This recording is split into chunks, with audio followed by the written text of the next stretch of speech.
ప్రవీణ్ గారి నాయకత్వంలో కూర్చోండి మీరే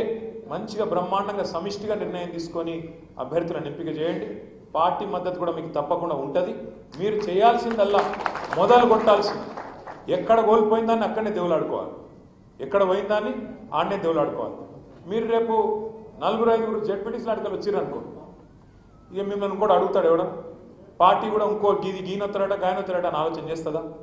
అట్లాంటి ఆలోచన రాదు ఎప్పుడు మీరు ఇక్కడికి వచ్చిన వాళ్ళు ఇప్పుడు మీరు 400 కిలోమీటర్లు దగ్గర 200 మంది ఇంత కమిట్మెంట్తో అర్ధరాత్రి బయలుదేరి ఇక్కడికి వచ్చింది తమ్ముడు మనోహర్ చెప్పిండు మా భార్య అనేది బండి పోతుంది నువ్వు ఎక్కువ జల్ది పో అన్నది అని చెప్తున్నాడు నేనేమంటాను గంత ప్రేమ గంత కమిట్మెంట్ ఉన్నప్పుడు మరి పక్కన మన పంచాయతీలు మన చిన్న ఇవన్నీ పక్కకు పెట్టి ప్రవీణ్ అన్నకే ఇప్పుడు నేను బాధ్యత అప్పచెప్తా మీరు వెంటనే మీరు అర్జెంటుగా ఈ ఎలక్షన్లో మీ సత్తా మొదలు చూపండి మళ్ళా కోరుతాం ప్రజలు చాలా కోపంగా ఉన్నారు అది కూడా చెప్తున్నా మీకు నేను ప్రజలు కోపంగా ఉన్నారు కాంగ్రెస్ ఓడవడన్న ప్రచారానికి వస్తే తన్నట్టే ఉన్నారు నిజంగా చెప్తున్నాను సెక్యూరిటీ లేకుండా రేవంత్ రెడ్డి దొరికినా కూడా తంతారు గట్టున్నది కదా నేను ఉదయం చెప్తలేను నేను చూస్తున్నా నిజంగా చెప్తున్నా ఆ వీడియోలలో తిట్లు ఏందా నాకు అర్థం కాదు ఇన్ని తిట్లు ఉంటాయని కూడా తెలియదు నాకు ఇంకోడు కూడా అయితే ఆయన బకెట్లో నీళ్ళు పోసుకొని అలా దుంకి చచ్చిపోతుండు రేవంత్ రెడ్డి కాబట్టి బతుకుతుండు కానీ ఇంకోటి కూడా ఎప్పుడో చచ్చిపోతాడు ఆ తిట్లకు అరే అరే ఏం తిట్లు అవి ఏంది అది తెలుగు భాషలో ఇన్ని తిట్లుంటాయని కూడా ఎక్కలేదు నాకు గన్ని రకాలుగా తిడతాను అది ఎవరు తిట్టేది మళ్ళా 80 ఏళ్ళు 90 ఏళ్ళు నిన్న ఒక మహిళ నేను ఒకటే అడుగుతున్నా ఏం అవసరం ఉన్నది ఇంత దుర్మార్గంగా పాలన చేస్తాను నిన్న ఒక ఊళ్ళో కొడంగల్ల భూములు అంటే ఒక్క ఊళ్ళో 110 ఎకరాలు కావాలన్నట రేవంత్ రెడ్డికి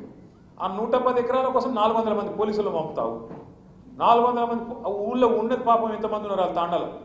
వాళ్ళంతా లంబాడ సోదరులు లంబాడ ఆడబిడ్డలు వాళ్ళ మీదకి మొన్ననే పగబట్టి 40 మందిని 40 రోజులు జైలుకి పంపిండు 40 మందిని మళ్ళీ సిగ్గు లేకుండా మళ్ళీ అదే ఊరికి 400 మంది పోలీసులను పంపి ఇది పోలీస్ రాజ్యం అన్నట్టు హుకుమత్ చేస్తూ ఉన్నాడు ఇంకోవైపు నిన్న ఇక్కడ ఒక చెప్పుల దుకాణం కొట్టుకునేటోళ్ళు నాచారంలో ఇంకొక ఆమె ఒక చిన్న పాల దుకాణం పాల డబ్బా దుకాణం కూడా కాదు డబ్బా గా డబ్బా మీద పడ్డాడు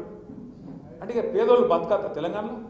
10 ఏళ్ళు కేసీఆర్ గారికి ఇట్లాంటి కలిసి పనులు ఏమైనా చేసిండా పేదోళ్ళు కడుపులో పెట్టుకొని చూసుకున్నాడు రైతుకు టైంకు పైసలు ఇచ్చిండు కరోనా వచ్చినా ఏమొచ్చినా రైతును కడుపులో పెట్టుకొని చూసుకున్నాడు పేదవాడి సంక్షేమం చూసిండు కళ్యాణ లక్ష్మి ఆగకుండా చూసిండు మీకు నెల వచ్చే పెన్షన్ పైసలు ఆగకుండా చూసిండు ఇంత బాగా చూసుకుంటే ఈయన ఏం చేసిండు రేవంత్ రెడ్డి అంతకంటే ఎక్కువ ఇస్తా అని చెప్పిండు కేసీఆర్ 2000 ఇస్తుండు నేను 4000 ఇస్తా కేసీఆర్ రైతు బంధు 10,000 ఇస్తుండు నేను 15,000 ఇస్తాను కేసీఆర్ కళ్యాణ లక్ష్మి 1,00,000 ఇస్తుండు మీదికెళ్ళి తులం బంగారం ఇస్తా అని చెప్పాడు కేసీఆర్ బిడ్డ ఉట్టేటప్పుడు ఇస్తాడు కళ్యాణ లక్ష్మి నేను నువ్వు లగ్నపత్రిక పెట్టుకోగానే ఇస్తా అన్నాడు దీన్ని మాటలు చెప్పి ఫ్రీ బస్ అని అల్లం అని బెల్లం అని రుణమాఫీ అని 420 హామీలు ఇచ్చి ఆఖరికి ఇవాళ అత్యవసర మార్కులతో వచ్చిండు ముఖ్యమంత్రి అయింది కానీ ఇవాళ ఏమైందో తెలంగాణ ప్రజలకు సంవత్సరం లోపల అందరికీ అర్థమైంది కాగజ్ నగర్ కావచ్చు అలంపూర్ కావచ్చు ఆదిలాబాద్ కావచ్చు నారాయణఖేడ్ కావచ్చు కోదాడ కావచ్చు భద్రాచలం కావచ్చు నలుమూలల తెలంగాణలో అందరికి ఒక విషయం అర్థమైంది రేవంత్ రెడ్డి కాంగ్రెస్ ప్రభుత్వం వీళ్ళు మాటల మనుషులే తప్ప చేతల మనుషులు కాదు అందుకే మీకు ఇవాళ కాగజ్ నగర్లో 3 ఉండొచ్చు కాంగ్రెస్ నాయకులు 4 ఉండొచ్చు ఎంతమంది సిపాయిలని ఉండొచ్చు కానీ ఒక్కడికి కూడా 4 ఓట్లు తీసుకునే పరిస్థితి లేదు అది మాత్రం పక్క ఎందుకంటే మంట మీద ఉన్నారు ప్రజలు ఏడ దొరుకుతారా కాంగ్రెస్ వాళ్ళని ఇక మీకు బీజేపీ ఎమ్మెల్యే ఉన్నాడు ఆయన ఇంకా గొప్పగా ఉన్నాడు అసెంబ్లీలో చూస్తుంటే మాకు ఆశ్చర్యం ఉంది ఆయన చూస్తుంటే తెలంగాణ పోరాటం జరిగి తెలంగాణ పోరాటంలో పిల్లలు చచ్చిపోయి 100 మంది చచ్చిపోయి తెలంగాణ వస్తే మీ ఎమ్మెల్యే ఏమంటాడు తెలుసా అసెంబ్లీలో